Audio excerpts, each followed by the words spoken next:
Members of parliament from the opposition bloc India are protesting against the PM Modi-led central government over the law and order situation in Manipur. Reports said that they have decided to avoid sloganeering against responses by what they called select ministers. According to sources, opposition MPs, as part of their floor strategy, have decided to let some ministers, including Nitin Gadkari, respond to the House without disruptions on specific issues. However, the opposition has also been preparing to intensify their attack in parliament against the government and has a plan in place to raise the Manipur issue during the start questions.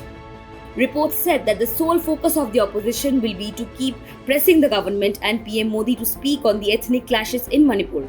With a no-confidence motion moved in Lok Sabha, the opposition has been chalking out methods to seek the government's response on the Manipur issue in the Rajya Sabha as well.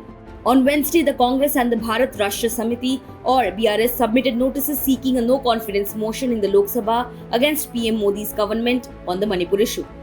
The no-confidence motion against the government was accepted. The Speaker will now soon announce the date of the debate.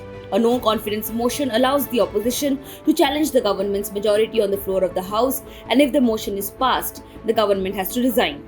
On Tuesday, Union Home Minister Amit Shah slammed opposition leaders who were demanding that PM Modi speak in the House on the ongoing violence in Manipur. The monsoon session of Parliament commenced on July 28th amid outrage over a viral video of two women who were paraded naked by a mob in Manipur. The May 4th video went viral on July 19th, just a day ahead of the beginning of the Parliament session. The session saw disruptions and fierce protests by the opposition parties on the Manipur issue as they demanded a statement from Prime Minister Narendra Modi and a discussion on the violence in the northeastern state.